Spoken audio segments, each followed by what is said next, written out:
Bismillahirrahmanirrahim. Assalamualaikum warahmatullahi wabarakatuh. Waalaikumsalam warahmatullahi wabarakatuh. Alhamdulillahi rabbil alamin.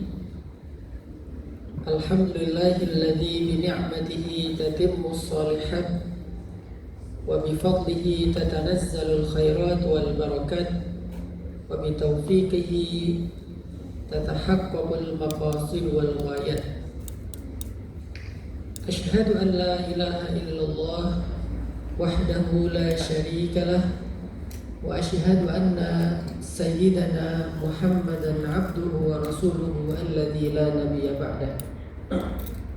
Allahumma salli ala sayyidina Muhammadin fil awwalin wa salli ala sayyidina Muhammadin fil akhirin wa salli ala sayyidina Muhammadin fil mala'il a'la ila yaumiddin. Apa kabar teman-teman sekalian? Wajah-wajah apa namanya long service.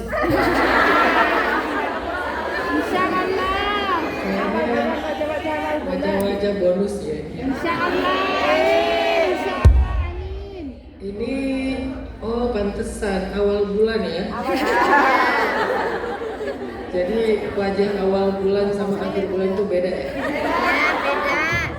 Masya Allah, senang sekali saya dan Umi bisa kembali hadir di tengah-tengah para pejuang keluarga, pejuang rezeki halal, pejuang sekarang giliranku. Apa istilahnya? Giliranku. Mas yang devisa. Pahlawan devisa ya. Saya lebih suka menyebut pejuang karena kalau pahlawan itu cuma dikenang ya. Tapi kalau pejuang itu didukung. Jadi saya pribadi kurang sreg dengan istilah devisa. Sekedar pahlawan saja karena itu cuma dikenang doang. Tapi kalau pejuang devisa, pejuang keluarga, insya Allah harusnya didukung. Kalau jadi pahlawan keluarga cuma dibilang makasih. Tiap awal bulan ngirim, paling dibalasnya makasih. Tapi kalau pejuang keluarga ditanya, kamu butuh apa? Kamu gimana keadaannya? Apa yang bisa kami lakukan? Itu pejuang. Jadi izinkan saya menyebut teman-teman semua di sini sebagai pejuang keluarga, pejuang negara, pejuang dalam kebaikan. Amin. Dan saya sebetulnya tadi Bunda Nuris terlalu tawadu ya, terlalu merendah, bilangnya cuma disuguhi tahu tempe, padahal saya kalau kesini selalu disuguhi durian. Apalagi sekarang lagi musim Durian. Hongkong kemana-mana kok kayak di Medan ya. Aromanya di mana-mana durian. Nanti saya mau nyari durian Musan King. Saya kalau nonton udah nggak ini lah. Ya alhamdulillah setiap diundang sama Bunda Nuris dan kawan-kawan Irham dan lain-lain itu saya selalu semangat ke Hongkong. Walaupun Bunda Nuris tuh suka neror gitu ya, cara ngundangnya neror, pokoknya harus mau gitu. Jadi padahal nggak usah diteror, saya juga mau. Kita doakan ya secara khusus Bunda Nuris sehat selalu. Semoga asam uratnya sembuh. Kan doa itu harus lebih jelas ya. Asam uratnya segera sembuh, nggak buru-buru pensiun. Jangan dulu. Semoga Bunda Nuris selalu bisa berdakwah dimanapun beliau berada. Amin. Begitu juga dengan para muslimah, para daiyah yang selalu semangat, para panitia membuat kajian-kajian ilmu untuk kita semua di sini. Setiap bulan ya, nggak mungkin sekali kan, lebih dari sekali kan setiap bulannya. Masya Allah, ini kalian tuh lebih hebat daripada aktivis dakwah di Indonesia. Kalau di sana itu kan orang tuh ngaji tuh karena memang nggak tahu mau ngapain ya. karena terlalu santai kan di sana. Sementara kalian di sini sedang berjuang masih mau ngaji, Iya, betul. sedang berjuang masih bikin majelis pengajian gitu. Berarti kalian insya Allah adalah orang-orang yang istimewa. Tadi saya di mobil baru dapat tema dari Bunda Doris ya, pas perjalanan ke sini dari Kosuwebe. Saya tanya, Bunda nih bahasa apa? Bunda juga lupa bahasa apa, tadi kasih tahu sama Mbak Anna. Oh, temanya adalah self love. Teman-teman pernah dengar nggak dari ustadz-ustadz lain ada kajian tentang self love? Belum pernah kan? Karena saya mau agak aneh. Orang kalau nggak paham metode dakwah saya dianggap nggak penting gitu. Seolah-olah yang saya bahas itu bukan kajian kok bahasnya bencana. Kajian kok bahasnya ya Allah why always me. Kajian kok bahasnya self love, personal boundaries dan seterusnya. Padahal apa yang saya bahas itu selalu ada rujukannya. Ada ayatnya, ada hadisnya. Cuman saya lebih suka menyampaikan dengan bahasa Gen Z. Kenapa kok pakai bahasa Gen Z? Karena umat saya itu adalah Gen Z. Dulu 2014 umat saya itu milenial, tapi sekarang milenial udah pada punya anak. Akhirnya umat saya turun ke Gen Z. Kalau di zaman milenial dulu salah satu pembahasannya adalah tentang patah hati. Karena itu adalah problematika milenial. Tapi di Gen Z itu bukan masalah utama lagi, bukan isu utama. Isu utamanya Gen Z adalah tentang mental health, kesehatan mental. Dan sebagai seorang dai, saya harus paham betul tentang realitas umat yang saya dakwahi. Saya nggak boleh cuma berdakwah membahas sesuatu yang sangat nggak relate dengan kehidupan mereka. Walaupun pembahasan itu tetap berpahala, cuman kan tugas dakwah itu adalah memberikan nasihat yang bisa diamalkan, bukan cuma bisa didengar, dicatat dan dihafal. Yang relate dan bisa langsung dipakai secara praktis. Sehingga dengan pemahaman itu saya memahami bahwa ternyata masalah isu utamanya Gen Z salah satunya adalah masalah mental health, kesehatan mental. Kenapa kok Gen Z yang kesehatan mental? Emang gen yang lain mentalnya baik-baik aja? Enggak sebetulnya. Semua generasi itu punya mental problem, bukan Gen Z doang. Terus bedanya apa? Bedanya Gen Z lebih aware tentang isu mental. Apa aware? Aware itu apa? Lebih sadar, lebih peduli tentang kebutuhan mental health. Sedangkan gen yang lain seringkali denial itu kayak nggak peduli gitu. Seolah-olah isu mental itu nggak penting. Seolah-olah kesehatan mental itu bukan kebutuhan.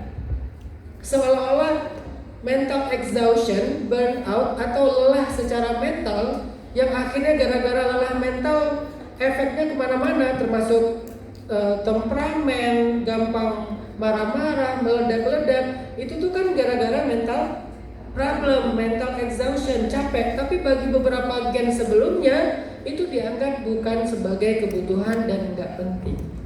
Sedangkan di Gen Z dengan kesadaran psikologi mereka yang lumayan lebih baik, akhirnya mereka paham ternyata salah satu kebutuhan untuk kita hidup bahagia itu adalah mental kita harus sehat. Bukan cuma ibadahnya yang harus bagus, mentalnya juga harus sehat. Dan bahkan kalau ada ibadah yang membuat mental kita nggak sehat, atau ada ibadah yang membuat fisik kita jadi nggak sehat, kita nggak boleh memaksakan ibadah itu. Dan itu adalah kaidah fikih kita. Ada ibadah yang pahalanya gede banget, tapi kalau itu merugikan kita, maka dalam konteks itu kita nggak boleh memaksakan ibadah tersebut. Contoh apa? Misalnya sedekah. Sedekah itu kalau berlebih-lebihan yang membuat kebutuhan kita nggak terpenuhi, yang membuat kebutuhan anak-anak kita nggak terpenuhi, maka sedekah itu tidak boleh dipaksakan. Ya semampunya aja. Kalau nggak ada kemampuan, jangan ngutang demi sedekah. Jangan ngutang demi Sedekah. demi ngasih makan orang gitu. Kalau ada kemampuan mau ngasih makan orang dalam konteks tahlilan, dalam konteks selawatan, dalam konteks selamatan, bagus. Tapi kalau nggak ada, jangan dipaksakan. Dan ini adalah masalah hari ini yang terjadi di tengah masyarakat. Udahlah musibah kehilangan, nambah hutang. Kasihan.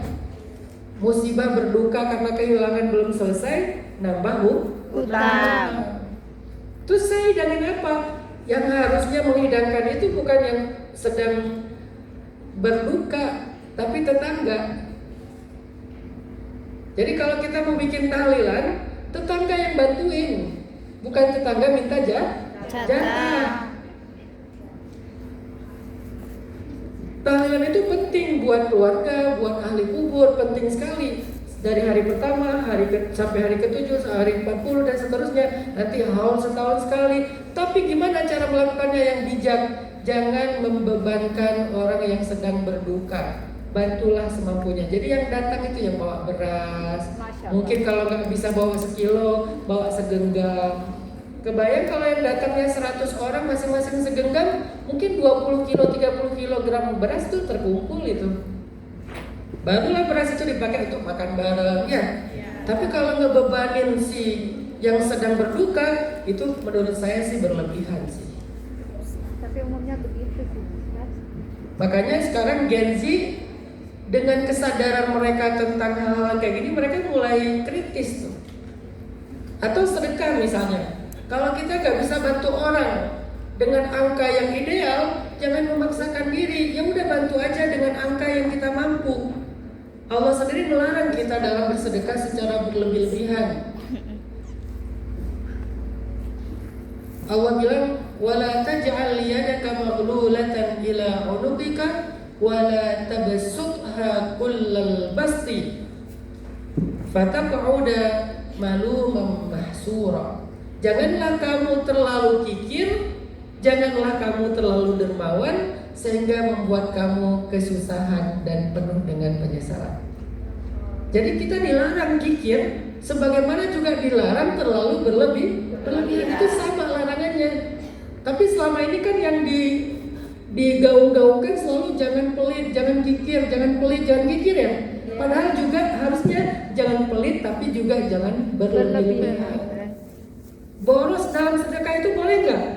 Nggak boleh. Sama dengan pelit dalam sedekah juga nggak boleh. Terus yang mana? Wa kana baina dzalika qawama, tengah-tengah. Tengah-tengah di sini bukan di tengah, tapi semampunya. Ternyata walaupun sedekah itu pahalanya besar, tapi kalau menyulitkan kita, Allah nggak suka. Apalagi yang ibadah berpahala besar, tapi kalau menyusahkan kita malah jangan dipaksakan. Puasa.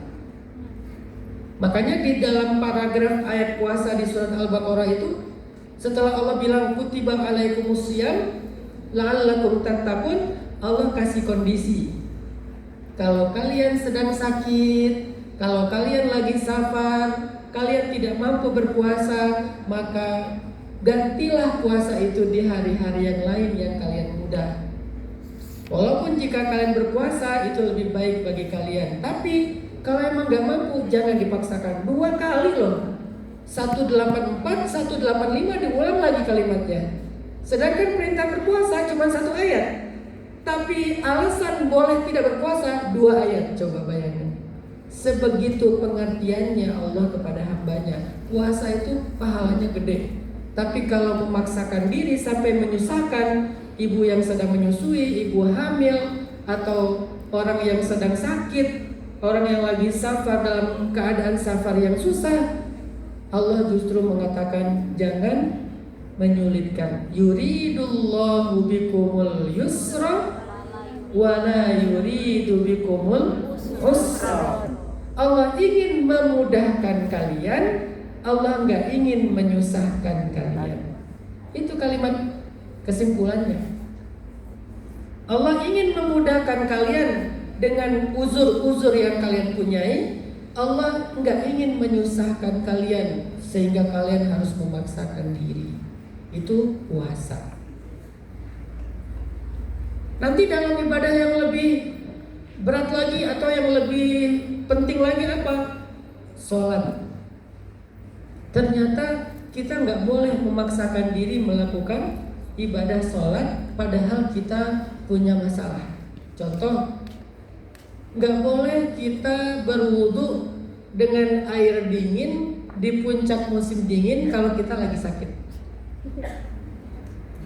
Di situ walaupun ada air, kita dibolehkan bertayamum dengan tanah yang bersih. Kenapa? Karena kalau kita paksain wudu karena ada air, padahal kita lagi sakit dan itu puncak musim dingin, airnya tidak hangat, maka kita telah menyakiti diri kita sendiri. Allah bilang wala tulqu biaidikum ila tahlukah. Janganlah kalian mencelakai diri kalian sendiri dengan tangan kalian. Ayat itu walaupun konteksnya tentang perang, tapi juga maknanya dalam urusan apapun. Janganlah kalian mencelakai diri kalian sendiri dengan tangan kalian. Jadi balik lagi kepada tema tadi, ternyata dalam Islam yang penting itu bukan cuma ibadah yang khusyuk, tapi juga kesehatan fisik penting, kesehatan mental penting, sehingga kita bisa menemukan banyak sekali ayat dan hadis yang berbicara secara khusus tentang kesehatan mental. Sedih atau dibully itu kasus apa? Bullying itu kasus apa? Kasus mental. Pertanyaannya, Nabi pernah dibully nggak? Pernah. Sering. Secara verbal, secara sikap, secara fisik. Nabi itu dibully, Nabi itu korban bullying loh. Kalau kita pakai bahasa Gen Z itu, sejak Nabi berdakwah, hari pertama beliau dapat wahyu, Nabi itu udah jadi korban bullying. Yang pertama membuli beliau siapa? Paman beliau sendiri, Abu Lahab, Ummu Jamil. Dan buliannya itu bukan cuma kata-kata, lebih daripada itu. Mulai dari kata-kata. Kata mereka apa? Tabban laka ya Muhammad. Celaka kamu Muhammad. Tabban. Kalimat celaka itu bullying, verbal. Itu namanya verbal abusive. Membuli secara kata-kata. Lalu Allah membela Nabi dengan kata-kata tabbat yada abi lahabin wa tab.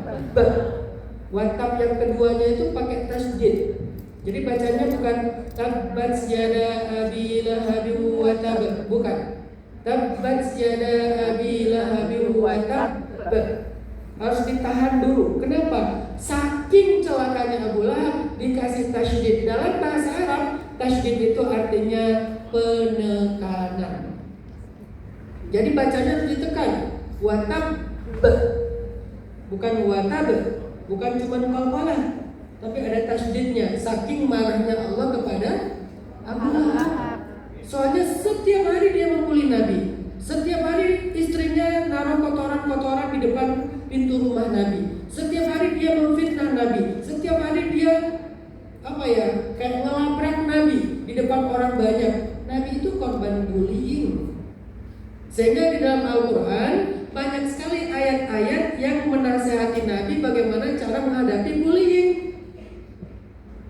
Salah satu yang terkenalnya adalah surat Al-Muzammil ayat 9 dan 10.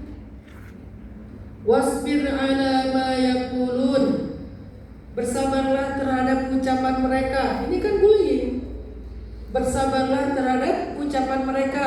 Wahjurhum hajran jamila. Tinggalkan mereka baik-baik. Artinya apa? Bikin personal boundaries, bikin batasan personal. Jangan diladenin, tinggalin aja, unfollow aja, left group aja. Kalau dalam bahasa sekarang kan tinggalkan itu dalam konteks sosial media, left group, unfollow, blok aja, privatein aja akunnya. Itu apa? Itu bukan karena takut, itu cara kita membuat personal boundaries sehingga dia nggak punya akses lagi kepada kita. Dalam bahasa surat Al-Muzammil, hajran jamila namanya. Meninggalkan, hajran itu hijrah, meninggalkan secara baik-baik dalam konteks bullying. Ini bukti bahwa mental issue adalah isu penting yang ada di Al-Quran dan hadis. Cuman sepanjang ratusan tahun ulama mungkin nggak memakai bahasa ini, walaupun pembahasannya tentang ini, tapi nggak pakai istilah mental issue, personal boundaries, bullying ya. Jadi yang beda apa saya dengan ustaz yang lain? Bahasa, cara menyampaikan. Saya menyampaikan bukan dengan bahasa pesantren, bukan dengan bahasa Al-Azhar, walaupun saya kuliah di Al-Azhar, tapi dengan bahasa kaumnya, yaitu bahasa Gen Z. Saya lumayan kenal Gen Z karena anak saya pun Gen Z. Aisyah tuh Gen Z, Maryam Gen Z. Jadi anak saya tuh 2 generasi, Gen Z sama Alpha. Kalau abang Yahya sama R itu Alpha. Alpha nanti beda lagi tuh. Mungkin 10 tahun dari sekarang dakwah saya umatnya udah pindah lagi dari milenial udah punya anak pindah ke Gen Z. Entar lagi Gen Z pada punya anak juga pindah ke Alpha. Nanti kalau ketika saya ngomong sama Alpha udah beda lagi tuh topik saya dengan Gen Z dan milenial, karena Alpha masalahnya mungkin bukan di mental health, ada lagi problem masing-masing punya, setiap generasi punya masalah. Jadi di dalam Al-Quran, di dalam hadis banyak sekali ayat-ayat yang membahas tentang bagaimana supaya kita punya kesehatan mental. Al-Muzammil, kemudian Al-Kautsar, Ad-Duha. Ad-Duha itu merasa ditinggali, merasa diabaikan. Terus gimana obatnya? Allah menurunkan satu surat dengan sumpah. Jadi seolah-olah Allah bilang gini, sumpah aku gak marah sama kamu gitu. Sumpah aku tuh gak pernah benci sama kamu. Seromantis itu loh suratnya. Demi meyakinkan hambanya kalau Allah tuh sayang banget sama dia, Allah sampai bersumpah, sumpah aku sayang banget sama kamu gitu kan.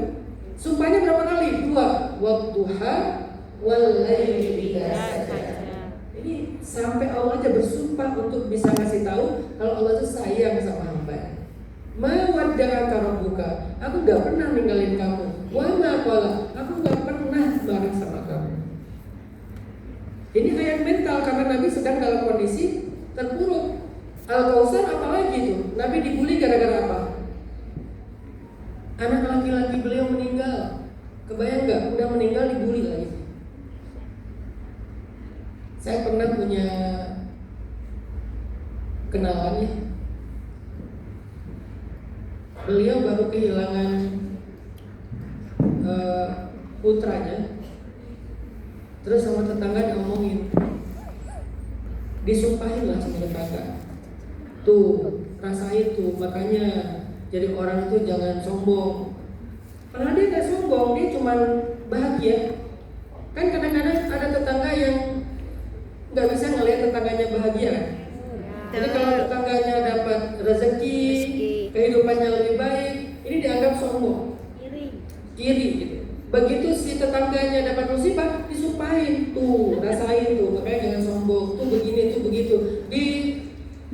Diada-adain tuh kesalahannya, seolah-olah orang yang dapat musibah ini adalah orang sombong, adalah orang yang memang gak pantas punya keturunan, orang yang begini, orang yang begitu, memang orang yang yang hina dan segala macam. Nabi itu digituin loh. Nabi kehilangan putra-putranya, setiap punya anak laki-laki kecil meninggal, malah dikatain rojulun abtar, laki-laki mandul katanya. Laki-laki mandul, gak punya keturunan laki-laki, anak laki-laki. Karena di Arab dulu kalau gak punya keturunan anak laki-laki yang sampai dewasa, berarti dia gak ada legacy, gak ada yang nerusin warisan orang tuanya, dianggap mandul. Di pasar dipanggil mandul, semuanya manggil mandul. Sehingga Nabi merasa sangat terpukul, udahlah berduka plus dibully juga sama orang-orang jahiliyah. Dan jahiliyah itu atau jahil dalam bahasa mental health disebut dengan toksik. Jadi perilaku jahiliyah itu terjemahan mental health-nya adalah perilaku toksik. Di dalam Al-Quran di surat Al-Furqan pun Allah membahas perilaku toksik. Wa ibadur rahman, dan hamba-hamba yang disayang sama Allah.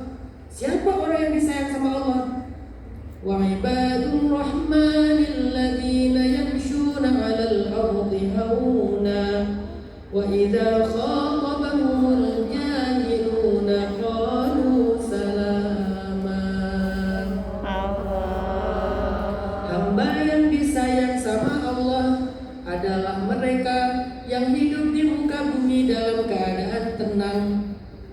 Jika mereka dibully sama orang-orang jahil, toksik, mereka mengatakan salaman. Salaman itu artinya Keselamatan. bukan. Salaman itu artinya berpisah. Kan kita kalau mau berpisah, assalamualaikum, waalaikumsalam gitu kan. Jadi pergi gitu. Salaman itu artinya dia tinggalkan mereka baik-baik. Dia nggak mau nge-replay komen mereka. Dia nggak mau ngeladenin debat mereka. Dia nggak mau balas-balasan saling caci di antara mereka. Dia itu menghindar. Dan itu cara menyelamatkan mental, menghindar dari orang-orang toksik. Siapa orang toksik?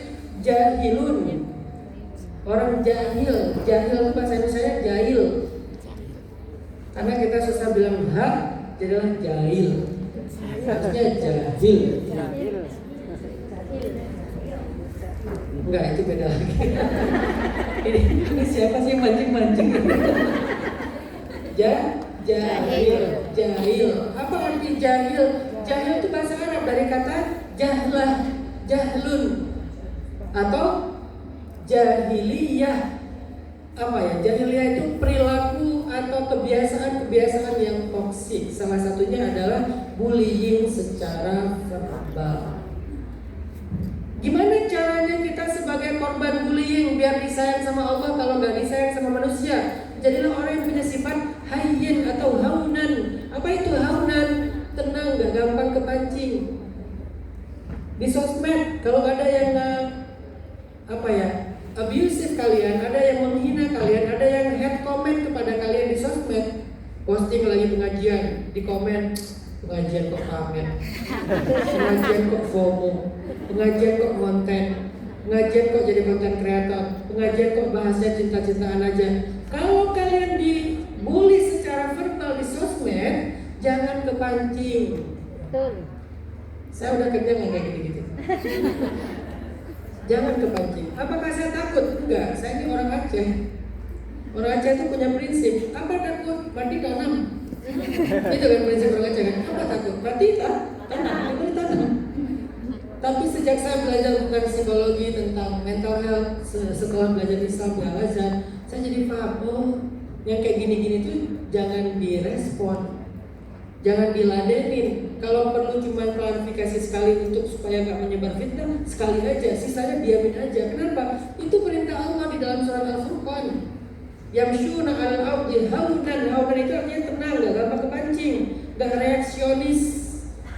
Karena kalau kita reaksionis, nggak tahan dengan omongan kayak gitu, langsung kita replay, langsung kita debat, nanti kita capek sendiri. Akhirnya mental exhaustion, lelah mental. Kenapa kok lelah? Karena ngeladenin yang toksik-toksik. Terus apa yang harus kita lakukan? Kita harus melindungi kesehatan mental kita dengan cara menghindar, dengan cara cuek, dengan cara tinggalkan. Dan itu ada di surat Al-Kautsar, Ad-Duha, Al-Muzammil, Al-Furqan. Banyak surat di dalam Al-Quran ngebahas gimana menghadapi perilaku jahiliyah. إذ جعل الذين كفروا في قلوبهم الحمية حمية الجاهلية. Ketika orang-orang toksik bangga dengan perilaku toksiknya, lalu Allah menurunkan sakinah. Sakinah itu adalah apa ya? Ketenangan. Allah turunkan sakinah. Beda dengan tumaninah. Kalau tumanina itu peace. Kalau sakinah itu calming. Kalau tumanina apa? Peace. Peace. Itu tumanina. Damai ya. Kalau sakinah itu tenang. Kalau tumanina itu damai, kalau sakinah itu tenang. Kebayang nggak sih? Sakinah tenang. Enggak loh. Sakinah itu damai, tumanina itu tenang. Ya terserah deh. Pokoknya gitu lah. Kalau bahasa Indonesia saya nggak tahu. Kalau bahasa Inggris, sakinah itu adalah calm. Kalau tumanina itu peace. Saya nggak tahu terjemahan yang tepat bahasa Indonesia apa. Jadi kalau tumanina itu peace, kalau sakinah itu calm. Kalem bahasa Jawanya. Kalem. Nah, itu kalau di ada tafdilnya. Sangat kalem jadi kuat. Tambahin pol. Kualem pol. Berarti itu udah mentok gitu. Saking kalemnya mati. Kualem pol itu udah mati. Itu namanya Allah menurunkan sakinah di mana? Di dalam hati nabinya dan hati orang-orang beriman yang jadi korban perilaku hamiyatul jahiliyah, perilaku toksik orang-orang toksik. Jadi Nabi itu Galipan Khandaq dibully, hijrah dibully, dakwah dibully, berperang, pulang dari perang dibully, terus saja dibully, di Makkah dibully, di Madinah dibully, sehingga banyaklah ayat-ayat Al-Quran khususnya tentang Nabi Muhammad dan para sahabat ngebahas gimana menghadapi bullying. Berarti itu ayat tentang mental health. Jadi di Al-Quran ayat tentang mental health itu banyak sekali. Di hadis ayat tentang mental health, itu banyak sekali. Nah hari ini kita coba bahas satu aja hadis tentang self love. Hadis tentang self love. Saya bacakan hadisnya. An Abdullah bin Amr qala li Rasulullah sallallahu alaihi wasallam, ya Abdullah, alam ukhbar annaka tasumun nahar wa taqumul lail? Qultu bala ya Rasulullah. Qala fala taf'al, sum wa aftir wa qum wa nim, fa inna li jasadika 'alaika haqq wa inna li 'ainika 'alaika haqq wa inna li zawjika 'alaika haqq wa inna li zawrika 'alaika haqq. Dari Abdullah bin Amr radhiyallahu anhuma, Rasulullah SAW bersabda, wahai Abdullah, bukankah aku mendengar kabar bahwa engkau berpuasa sepanjang siang dan sholat malam sepanjang malam? Kata Abdullah, benar ya Rasulullah. Kata Nabi, jangan lakukan itu. Jadi ceritanya apa? Nabi dapat kabar ada seorang sahabat kecil, sahabat muda, namanya Abdullah bin Amr bin As. Abdullah ini ahli ibadah. Saking ahli ibadahnya, setiap hari dia berpuasa. Setiap malam dia tahajud, nggak tidur. Jadi malam itu dia nggak mau tidur, mau tahajud sepanjang malam. Siang itu mau puasa sepanjang hari, setiap hari. Akhirnya Nabi bilang, la taf'al, jangan lakukan kayak gitu. Jangan kayak gitu. Kenapa? Berpuasalah dan berbukalah. Selang-seling, ada satu hari berpuasa, ada satu hari berbuka, namanya puasa Daud. Sholatlah dan tidurlah. Jadi ada sebagian malam dipakai buat tidur, ada sebagian malam dipakai buat sholat. Jadi jangan full sholat, walaupun sholat itu bagus. Kenapa? Kata Nabi, sesungguhnya tubuhmu memiliki hak atas dirimu. Sesungguhnya tubuhmu memiliki hak atas dirimu. Hadis riwayat Bukhari dengan derajat sahih. Ternyata kita tuh harus memikirkan kebutuhan kita sendiri selain kebutuhan orang lain.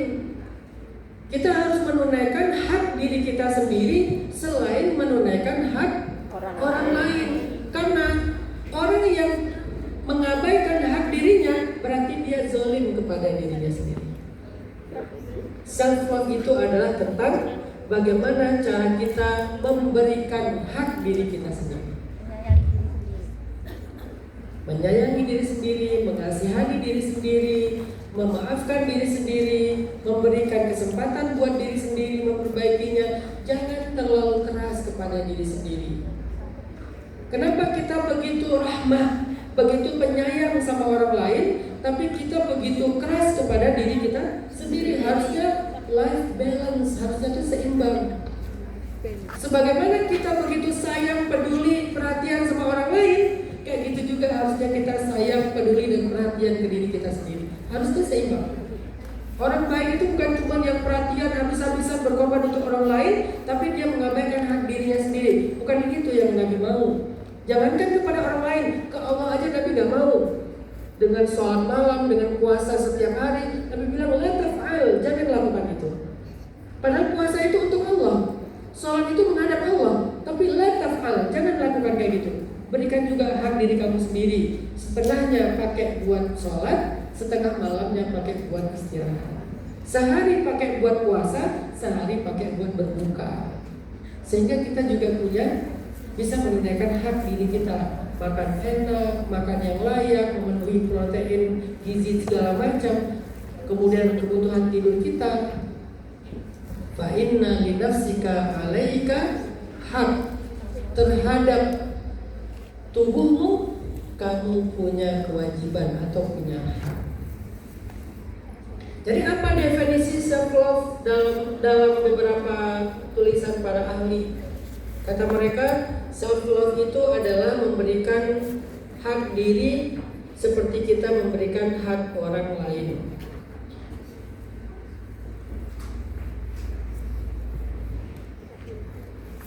Hidup akan lebih tenang ketika kita sayang kepada diri kita sendiri.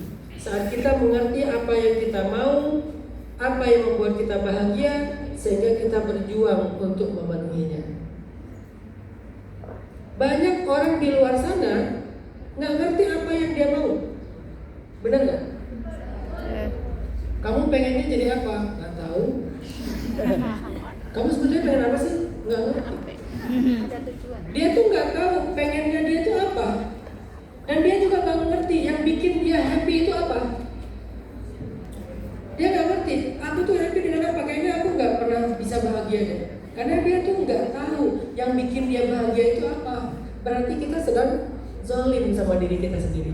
Kenapa kok zalim? Karena kita sangat mengerti keluarga, mengerti orang tua, mengerti suami, mengerti anak-anak, bahkan mengerti netizen maunya apa. Kita tahu netizen itu senangnya angle-nya begini, pakai filternya yang ini, di postingnya yang kayak gini. Netizen itu senangnya live-nya minimal 1 jam atau 2 jam biar tetap layar dikasih gift. Kita tuh senang tahu banget gitu kebutuhan orang lain, tapi bahkan kita nggak mengerti apa yang menjadi kebutuhan diri kita sendiri. Itu namanya zalim sama diri sendiri. Jadi kalau ada di antara kalian yang hari ini udah ngerti banget tentang kebutuhan keluarga di Indonesia, tapi kalian belum ngerti tentang kebutuhan kalian di Hong Kong, kalian berarti belum adil. Ya, betul. Belum adil terhadap diri sendiri. Walaupun kalian itu hebat, baik, pejuang, tapi yang Allah suka bukan hanya tentang menjadi seorang pejuang, jadilah seorang penyayang. Bukan hanya kepada orang lain, jadilah juga penyayang kepada diri sendiri. Apa yang kalian cari? Apa yang kalian pengen? Apa yang bikin kalian bahagia? 3 itu. Apa yang kita cari? Apa yang kita mau? Apa yang bikin kita bahagia? Coba cari 3 hal ini, lalu berjuang juga untuk memenuhinya. Karena kita sering nanya, apa yang dibutuhkan keluarga saya? Apa yang diinginkan keluarga saya? Apa yang bikin keluarga saya bahagia? Kita terus nanya itu kan? Dan terus berjuang memenuhi itu kan? Keluarga saya bahagia kalau misalnya saya kirim, misalnya anak-anak nih, anak-anak tuh bahagia kalau saya kirim mainan. Yang tua kan banyak tuh toko-toko mainan kirimin just tip atau pas pulang dikirimin. Saya tahu anak-anak tuh bahagia kalau dikasih hadiah mainan pas ulang tahun misalnya. Saya tahu suami bahagia kalau saya fit call, atau sebaliknya kalau saya nggak pernah nelfon dia bahagia. Kalau saya video call dia bahagia, akhirnya 2 hari sekali, 3 hari sekali video call. Saya tahu kebutuhan suami saya itu video call atau kata-kata yang bagus, emoticon yang bagus misalnya. Saya tahu kebutuhan ibu saya itu supaya dilunasi utangnya, supaya dicicil utangnya, supaya misalnya dibeliin rumah dan segala macam. Tahu betul kita kebutuhan keluarga kita di Indonesia, keinginan keluarga kita di Indonesia, apa yang bikin keluarga kita di Indonesia bahagia, kita tahu banget. Tapi pernah nanya yang sama juga nggak ke diri sendiri? Enggak. Yang bikin saya happy itu apa? Yang saya butuhkan itu apa? Yang saya cari itu apa? Yang saya mau itu apa? Coba 3 atau 4 pertanyaan ini jadi modal kita untuk belajar menyayangi diri kita sendiri. Saya maunya apa? Saya cari apa? Saya butuh apa? Yang bikin saya bahagia apa? Tentunya bukan berarti kita berlebih-lebihan, enggak. Tapi jangan juga terlalu irit. Yang tadi itu ayatnya, jangan berlebihan, jangan irit. Ya sewajarnya. Misalnya, teman-teman udah capek kan kerja di sini kan? Gak mungkin gak capek kan? Capek ada. Saya sebelum jadi ustadz dulu pernah jadi kuli soalnya. Masa Kuli travel. Jadi saya pernah kerja di travel waktu masih kuliah. Jadi sambil kuliah sambil kuli. Jadi kuli kan. Jadi sambil kuliah sambil kuli. Namanya mahasiswa kan ya? Iya. Kebenaran juga orang tua saya orang yang tidak mampu. Jadi nggak bisa ngandelin dari orang tua, ya udah jadi kuli. Kuli travel itu gimana? Di travel kerjaan saya adalah ngangkat-ngangkat koper. Jadi bukan jadi guide, ngangkat-ngangkat koper. Di hotel lantai 10 nggak boleh pakai lift. Masya Allah. Koper umroh kebayang nggak? Bayar. Kan rata-rata 30 kilo kan? Itu harus dibawa naik tangga ke lantai 8, lantai 10. Nggak boleh pakai lift, kenapa? Karena lift hanya untuk jamaah. Jadi kita nggak boleh pakai lift, nggak ada lift khusus barang, nggak ada. Cuma ada 1 lift, travelnya travel Singapura. Dan kita nggak dibolehin naik lift, harus pakai tangga makan. Jam 2 malam datang jamaahnya, jam 1 malam, dan 1 orang dapat jatah sekitar 5 koper sampai 10 koper. Artinya perjuangan itu capek. Maka setelah kalian capek, kalian wajar sekali sesekali misalnya self reward lah. Self rewardnya apa? Misalnya makan enak, Jalan-jalan. jalan-jalan, dengan syarat jangan berlebihan, jangan juga kikir itu gimana? Pokoknya saya irit, nggak boleh beli apa-apa. Ini semuanya buat anak-anak, ini semuanya buat suami, ini semuanya buat ibu. Itu namanya irit. Atau sebaliknya, buat mereka sebagai kecil aja, sisanya kan saya harus self reward. Itu namanya berlebihan. Makanya harus yang qawamah, yang bukan seimbang, proporsional. Angkanya beda-beda. Mungkin bulan ini saya udah beli baju agak mahal. Ya udah bulan depan self rewardnya yang murah-murah aja. Karena bulan kemarin sudah mahal. Bukan berarti setiap bulan habis buat self reward. Karena hari ini banyak juga tuh anak muda kerja dikit self reward, kerja dikit self reward. Penghasilan 3 juta, self reward 3,5 juta. Akhirnya self rewardnya utang. Kok kamu jalan-jalan, kok kamu makan enak, kok kamu beli ini? Self reward nanti. Itu namanya yusrifu. Karena Allah melarang kita lam yusrifu wa lam yaqturu. Wa kana baina dzalika qawamah. Jangan israf, jangan terlalu boros, jangan terlalu kikir, dan di antara keduanya itulah yang paling proporsional. Coba tanya ke diri kita, kebutuhan kita apa? Tapi jawab juga bukan hanya dengan nafsu, jawab juga dengan hati. Oh ternyata saya butuh yang namanya spiritual. Berarti saya harus ngaji minimal sebulan sekali. Karena yang bisa ngobatin keluh kesah saya itu kadang bukan curhat sama orang tua, bukan telepon pasangan, bukan video call anak-anak, itu penting. Tapi kadang-kadang saya juga butuh curhat kepada Allah. cuman nggak tahu cara curhatnya, belajar di pengajian. Nggak tahu doanya, tanya ke kiai, ke ustadz, ke habaib. Doanya apa? Nanti pas tahajud saya baca misalnya. Itu kebutuhan pribadi kita. Saya pribadi juga kalau lagi kerja gitu, saya fit call sama keluarga. Kita punya grup keluarga ya. Itu kalau di video call itu kan semuanya berdering tuh. Nomor Umi bunyi, nomor Aisyah bunyi, nomor Maria bunyi. Kita video call rame-rame tuh. Kenapa? Karena saya misalnya anak saya Aisyah sekarang kan kuliahnya di Jepang. Ya sebagai ayah anak pertama pasti kan beda kan. Sehingga kebutuhan saya untuk menyapa Aisyah itu minimal seminggu sekali. Jadi seminggu sekali saya pasti nelfon Aisyah. Kalau sekarang bahkan bukan cuma Aisyah, keluarga Umi di Tuban itu udah menjadi kebutuhan saya. Jadi kalau kita lagi nganggur berdua, tiba-tiba saya bilang ke Umi, coba telepon kakaknya Umi. Karena kakaknya Umi itu ada bareng dengan Eyang, jadi sekalian sama Eyang. Kenapa? Karena menelpon mereka itu tuh ngecas buat saya. Walaupun pas telepon saya nggak banyak ngomong ya, ngomong Umi saya cuma dengerin aja. Tapi itu ngecas.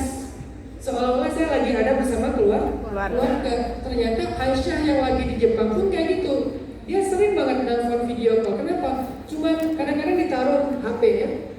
Dia sambil di rumah beres-beres atau lagi belajar. Kita nggak ngomong, cuma terkoneksi. Itu buat dia ngecas katanya. Itu kebutuhan. Coba pahami itu. Siapa yang bikin kalian recharging? Suami kan? Kalau udah punya anak pasti anak. Jadi sekedar ngelihat foto anak, ngelihat status suami tentang anak-anak yang habis mandi, apa sampai lerong-lerong gitu kan ya. Kan ala-ala orang di desa tuh kalau belum lerong-lerong namanya belum mandi kan. Udangnya itu harus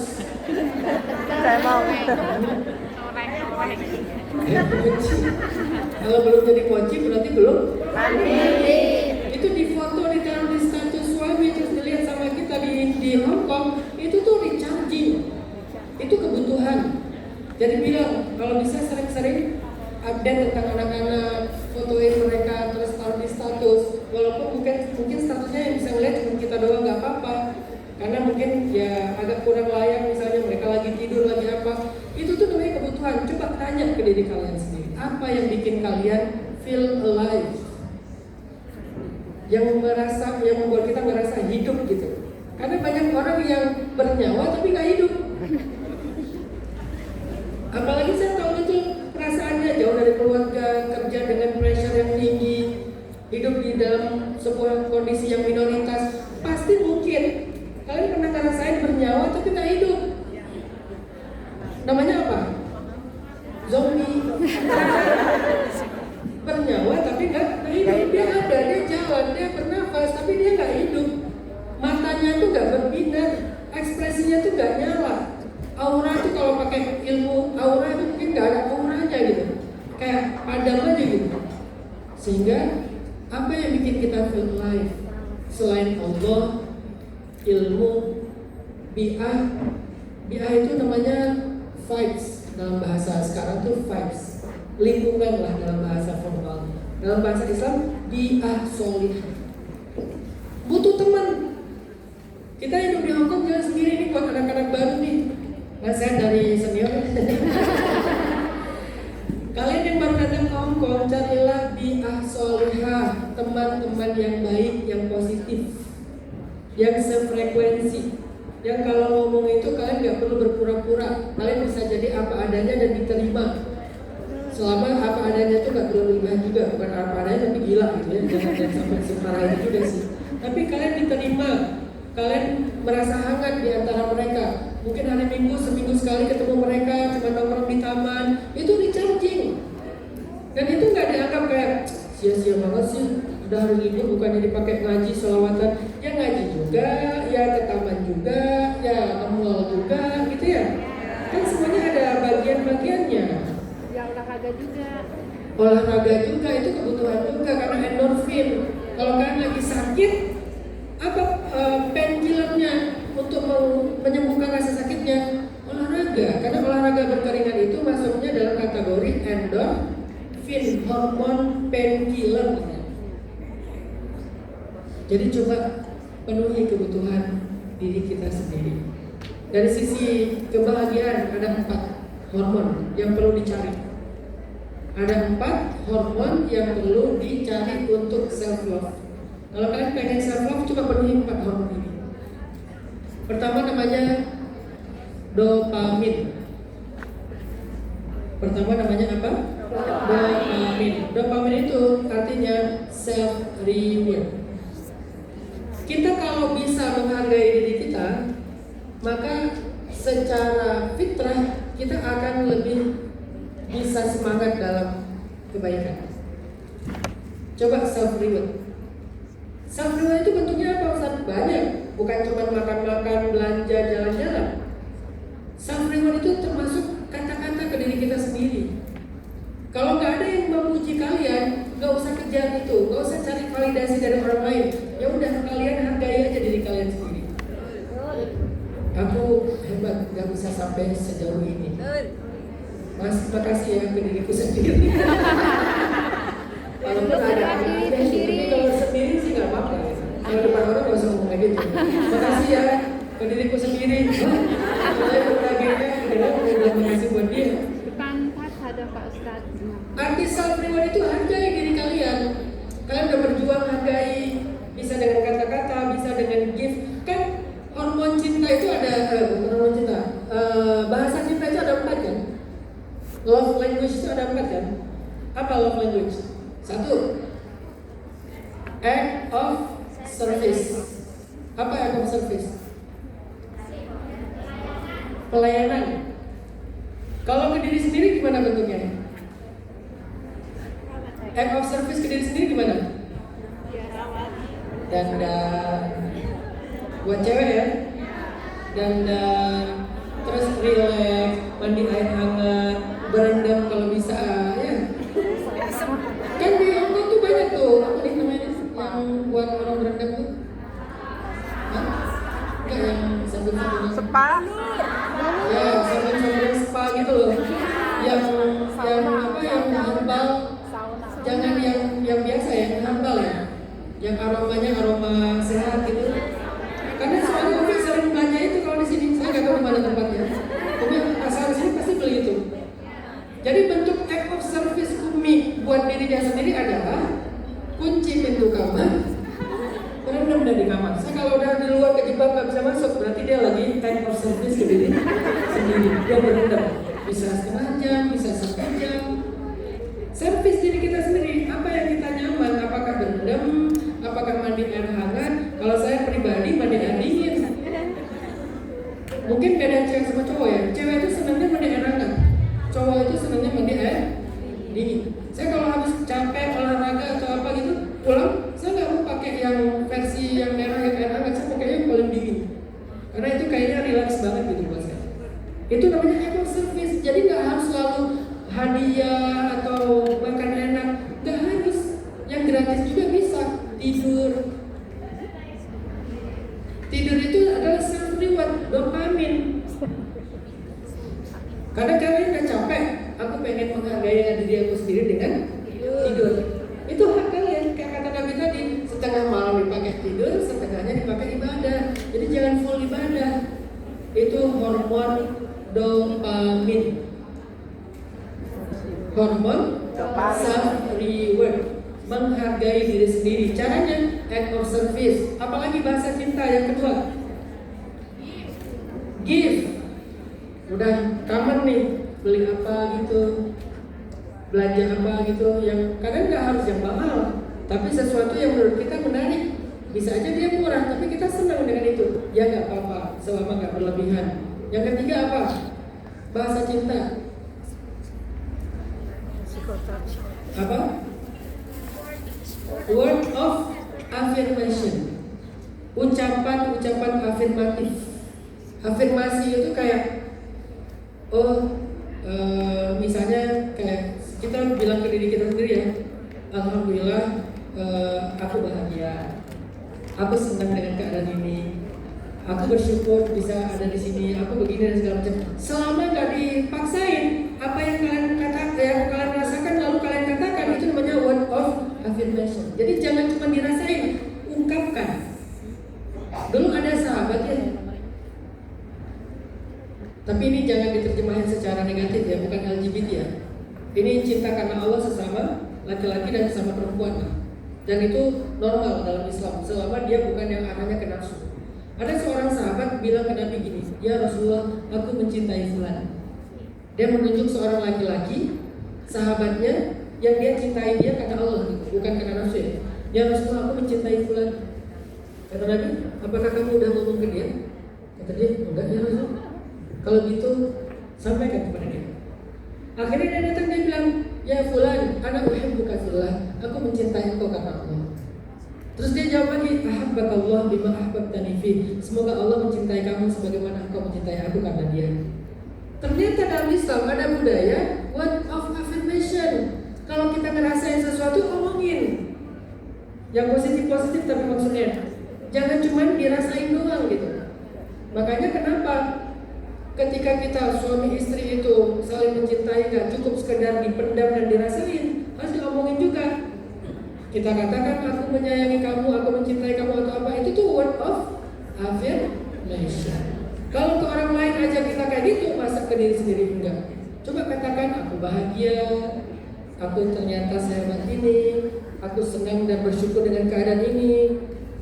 Apalagi kata-kata positif yang bisa mensugesti diri kita, itu namanya self reward dalam bentuk kata-kata. Yang keempat, love language apa? Physical touch. Kalau ke diri sendiri agak repot ya. Mana ini? Pijat. Pijat itu kalau dipijatin orang namanya act of service. Tapi ke diri sendiri gimana ya? Peluk diri sendiri nggak bisa.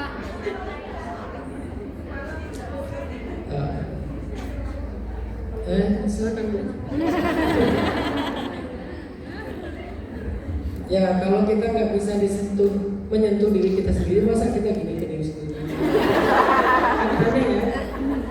Berarti kebutuhannya desain. Kalau di sini nggak ada yang nyentuh, jangan maksain. Jadi kalau lagi di sini kayaknya kita skip aja deh yang keempat ya. Jangan memaksakan physical touch. Nanti aneh nih. Sama. Takutnya nanti malah. Gini aja deh, saya ada ide nih. Physical touch yang lebih sehat. Grounding. Disentuh oleh alam. Karena kalau manusia nyentuh kita, walaupun sesama perempuan, kadang-kadang geli kan. Kalau nyentuhnya gimana gitu, nyentuhnya pelan-pelan kan aneh. Kalau cowok bisa berantem itu. Nah, kalau kalian nggak ada yang nyentuh, nggak ada anak, nggak ada pasangan halal, nggak ada ibu ya, teman-teman juga paling nyentuhnya salaman, pelukan doang, nggak bisa yang terlalu intimate kan, kalau teman kan. Nah, gimana caranya yang intimate? Cobalah belajar disentuh oleh alam, disentuh oleh angin, disentuh oleh pohon. Makanya di pohon itu senderan. Pohon itu pegang, tanah itu diinjak, jangan pakai alas kaki di beberapa tempat, kecuali di aspal. Jadi kalau kalian ke taman ya, coba pakai sendal ya. Biarkan kaki kalian itu bersentuhan dengan rumput, itu namanya physical touch. Nah, dengan 4 love language ini, kalau kalian bisa memberikan act of service, memberikan gift, memberikan kata-kata afirmasi, dan memberikan sentuhan, insya Allah berarti kalian sudah memenuhi hormon self reward, dopamin. Itu yang pertama. Yang kedua, oksitosin, hormon cinta. Kalau tadi menghargai diri sendiri, kalau sekarang cinta. Hormon cinta ini bisa dua arah, mencintai dan dicintai. Karena kita juga butuh mencintai. Karena kalau kita membenci semua orang dalam hidup ini, kita capek sendiri. Makanya salah satu terapi kita itu adalah belajar mencintai, selain belajar dicintai. Kita mencintai hewan, mencintai alam, di atas semua itu mencintai Allah dan Rasul, di bawah itu mencintai keluarga. Ternyata mencintai itu adalah sebuah energi. Orang kalau hidupnya nggak mencintai apapun dalam hidupnya, dia tuh nggak punya energi apa-apa untuk hidup, untuk feel alive.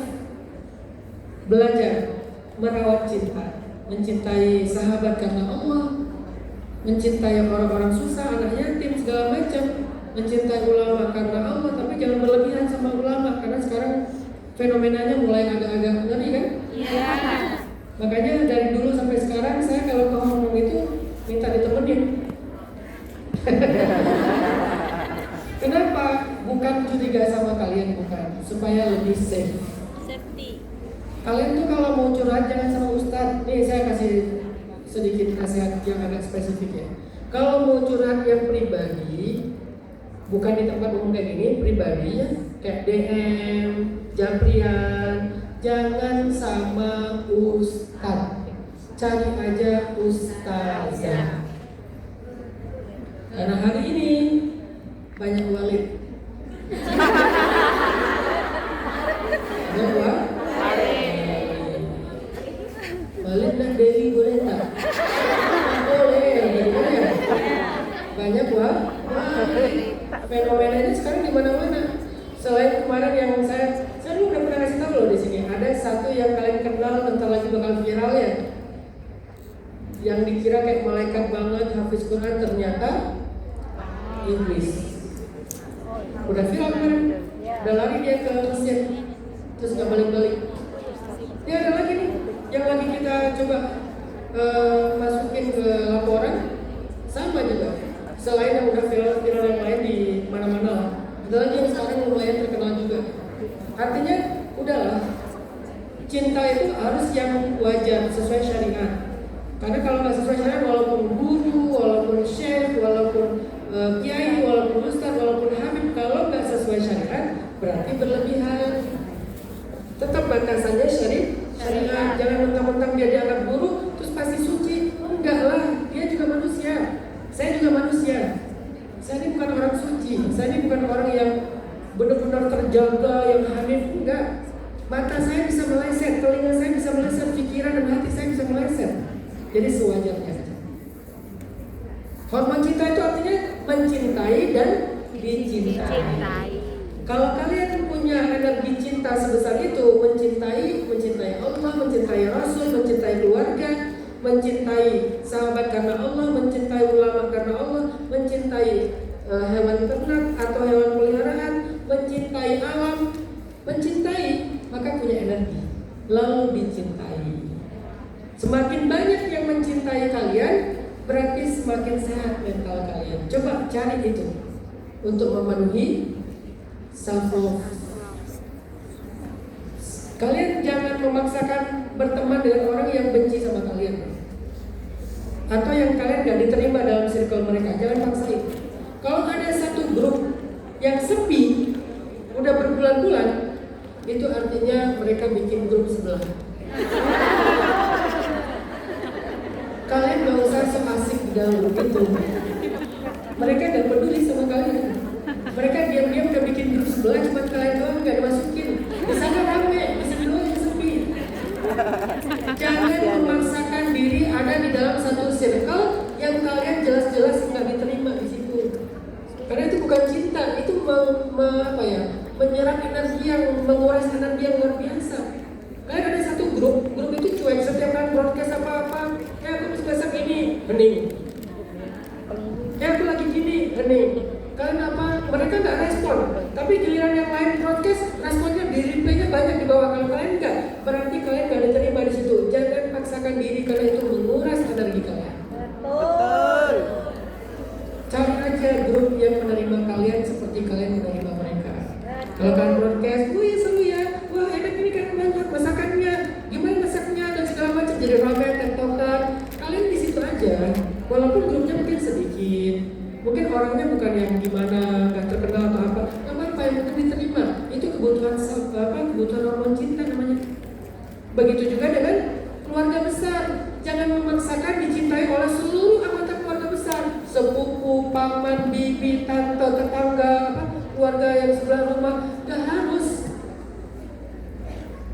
Karena keluarga besar itu gak semua juga mampu mencintai kita.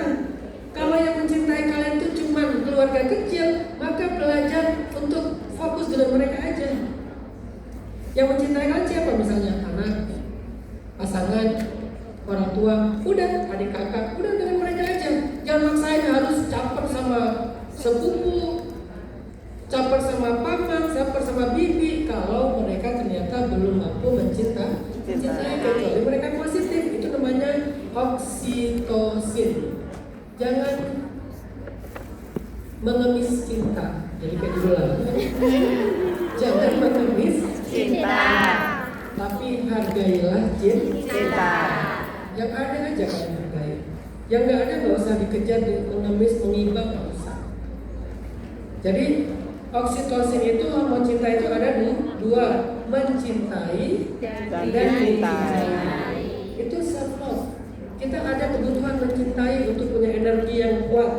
Kalau kita nggak mencintai apapun dan siapapun dalam hidup kita, kita pasti menjadi orang yang zombie tadi, nggak feel alive. Dan yang paling layak dicintai itu yang pertama Allah, Rasul, baru kemudian yang lain-lain. Coba belajar mencintai Allah. Dan pasti dicintai Allah, pasti. Yang ketiga, hormon namanya endorfin. Endorfin itu apa? Painkiller, obat rasa sakit. Kalau kalian merasa sakit banget secara psikis, secara mental, obatnya adalah endorfin. Gimana endorfin itu didapatkan? Salah satunya dengan olahraga berkeringat. Karena catur juga olahraga, tapi nggak berkeringat. Kan masuk cabang olahraga kan catur kan? Ya. Olahraga paling berat lagi. Angkat kuda, angkat benteng. Nggak kepikiran. Tapi walaupun berat, nggak berkeringat, itu nggak endorfin, itu lebih ke thinking lah. Olahraga berkeringat, jadi usahakan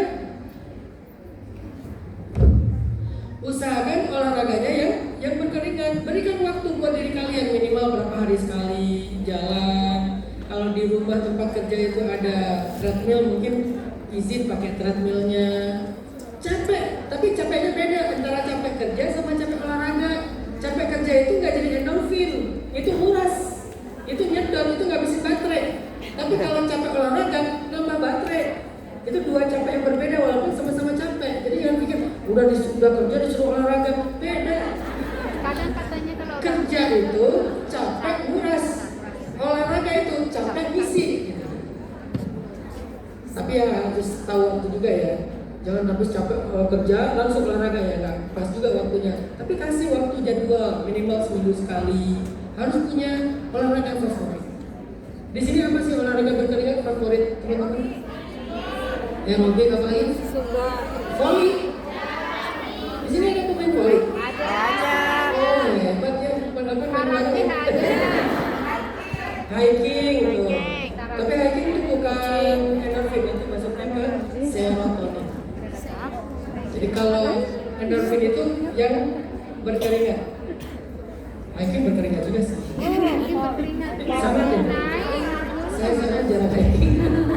Olahraga saya itu renang, nyelam, terus yang berkuda lumayan sangat berkeringat. Saya nggak nge-gym, saya padel lah kalau di Indonesia sekarang lagi FOMO kan. Sekarang lagi padel yang keempat, nih hormon yang juga harus kita penuhi apa namanya? Serotonin. Apa itu serotonin? Mood stabilizer. Menstabilkan mood. Jadi kalau kalian gampang uring-uringan, gampang bete, gampang marah, gampang temperamen, gampang apa istilahnya kalau ada kesana? Tantrum.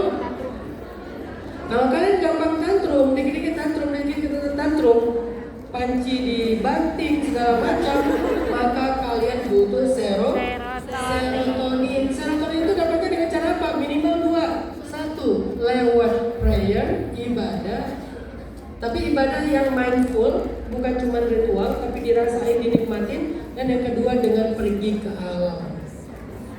Makanya saya bilang tadi hiking lebih identiknya dengan serotonin, pergi ke alam. Kalau bisa di alam itu pakai physical touch. Kalau pergi ke alam jangan konten. Kenapa nggak dapat hormon mood stabilizer? Karena ke alam itu bukan mau terapi, tapi mau konten kreator. Ke alam itu jangan live. Kalian jangan terlalu baik sama netizen, dikit-dikit like, dikit-dikit share. Udahlah, mereka juga gak terlalu suka nonton konten kalian. Termasuk saya pernah live berkuda yang nonton 10 orang. Padahal follower saya 10 juta. Tapi yang nonton 10 orang, saking gak pentingnya saya. Akhirnya saya udah gak mau live lagi. Kalau kalian ke alam, kalian fokus terapi diri aja. Ngapain? Kalau air ya berenang. Kalau dengan alam yang sifatnya bukan air ya sentuh. Kalau misalnya di hutan gitu sentuh, grounding nggak pakai alas kaki, sama pohon-pohon itu dipeluk. Iya, itu terapi, memang ilmiah. Pohon itu dipeluk, pohon itu disentuh, pohon itu diajak ngobrol. Iya, itu scientific. Kita selama ini kurang ngerti tentang pohon. Kalian jangan underestimate, pohon itu bukan benda mati. Mereka lebih hidup daripada kita loh. Energi mereka lebih positif daripada kita.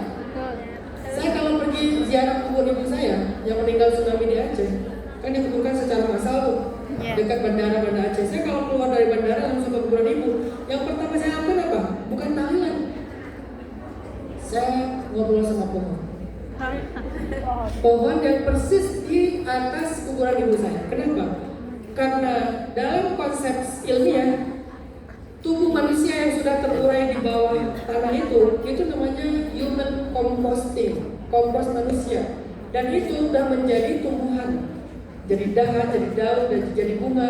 Jadi pohon itu yang ada di kuburan ibu saya adalah manifestasi ibu saya. Makanya Nabi bilang, ketika Nabi datang ke kuburan, Nabi kan nanam pelepah kurma. Terus Nabi bilang apa? Selama pelepah kurma ini belum kering, maka dia akan menghindarkan ahli kubur dari azab kubur. Apa hubungannya pelepah kurma dengan azab kubur? Ternyata human composting, tubuh manusia yang sudah menjadi tanaman yang memberikan energi dan kompos bagi tanaman itu bermanfaat bagi alam semesta, bagi burung, bagi serangga. Ternyata itu sedekah buat dia. Masya Allah. Makanya jangan pernah menebang pohon, terutama pohon di area kuburan. Kan banyak kuburan-kuburan di Indonesia tuh yang pohon-pohon besarnya ditebang. Alasannya apa? Biar nggak angker. Boleh angker. Biar nggak ada setan, kamu setannya. Ini saya agak marah ya, karena kalau ngomongin tentang masalah Tuhan saya agak bete sih. Karena banyak orang nggak ngerti. Masa pohon gede dibilang angker? Pohon gede itu justru rahmat. Karena oksigennya paling banyak, menyerap karbonnya paling banyak, memberikan air di bawah tanahnya paling banyak. Lalu kehidupan biota yang ada di dalam ekosistemnya itu paling banyak. Berarti sehat kehidupan sekitarnya. Kalau dibilang angker, nanti kamu yang angker. Soalnya sering ada penampakan, ya kamu yang penampakannya. Pikiran kamu aja tuh yang kayak gitu. Identik yang namanya kuburan itu setan. Sejak kapan kuburan identik dengan Setan. Karena kuburan itu adalah apa ya, jembatan antara dunia dengan akhirat. Justru ada di alam barzakh itu, bukan antara manusia dengan jin. Kuburan jembatan antara pemisah antara dunia dengan akhirat. Pemisah, pembatas, namanya barzakh. Barzakh itu artinya pembatas. Jadi kuburan itu pembatas antara alam dunia dengan alam akhirat, bukan pembatas antara manusia dengan jin atau setan. Itu tuh benar-benar salah pemikirannya. Walaupun saya kalau ke daerah kuburan malam-malam agak serem sih. Pokoknya jangan ditebang, pesan moralnya itu, pesan ekologis itu. Jangan tebang pohon di kuburan khususnya. Kalau perlu bahkan di jalan-jalan yang ditebang kalian juga sebelah. Kalau dia ternyata mengganggu jalan karena terlalu ini, sebetulnya nggak mengganggu sih, kita yang mengganggu. Ada orang bilang gini, pohon terbesi itu jahat. Kenapa? Merusak pagar. Pertanyaan saya, duluan mana? Pagar atau pohon? Duluan pohon. Terbesi itu udah 50 tahun di situ, tiba-tiba kamu bikin pagar. Terus kalau pagar kamu rusak, kamu bilang terbesi itu jangan merusak pagar. Kamu yang merusak, pertumbuhan akan terbesi. Emang nggak ada tempat lain bikin pagar? Ngapain di akarnya terbesi gitu? Nah, kalau teman-teman pergi ke alam, sentuh pohon. Mungkin bagi orang yang nggak ngerti dianggap itu gila. Tapi bagi orang yang paham, itu yang benar. Berarti yang jelas siapa? Yang nggak ngerti tadi. Saya tuh pergi ke kuburan ibu saya bentuk pohonnya. Saya ngomong dulu sama pohon itu. Kamu yang gede ya, kamu yang subur ya, kamu yang sehat ya. Kenapa? Karena kamu adalah manifestasi ibu saya. Baru saya duduk, saya bulan doain ibu saya. Jadi pohon itu energi positif. Bahkan di luar negeri di Eropa itu mereka terapinya dengan nyentuh pohon. Ada energinya. Pohon itu bisa membaca pikiran kita dan itu scientific. Makanya kalau kita di bawah pohon kenapa tenang? Karena energinya positif. Karena udaranya lebih sehat daripada di luar. Udara itu ngalir ke otak kita dan otak kita memproses udara itu jadi sesuatu yang nyaman. Jadi kita kalau ngirup udara dari pohon langsung itu kayak orang dikasih apa sih namanya itu aromaterapi yang Aromatik peres kayak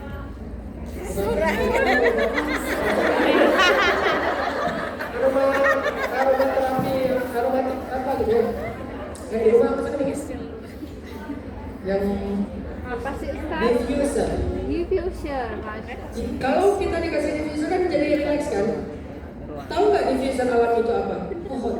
Karena pohon itu dari setiap ruas daunnya mengeluarkan oksigen yang murni sebelum bercampur. Jadi kalau jauh dari pohon itu oksigennya udah nggak murni, sehingga masuk ke otak kita bercampur dengan kimia, dengan macam-macam. Tapi kalau di bawah pohon banget itu masih hampir 100%-nya murni, sehingga kita memproses oksigen yang sehat itu jadinya kita relax. Coba serotonin ke alam, air, pohon, apalagi air laut. Makanya hobi saya salah satunya nyelam. Udah stres banget, udah capek, nyelam aja saya 70 meter, 60 meter. Masya Allah. Scuba dive, saya suka nyelam dalam, cari kapal-kapal bekas perang dunia kedua dalam. Itu terapi itu. Ngelihat hiu, saya pernah nyelam bareng hiu, Masya Allah.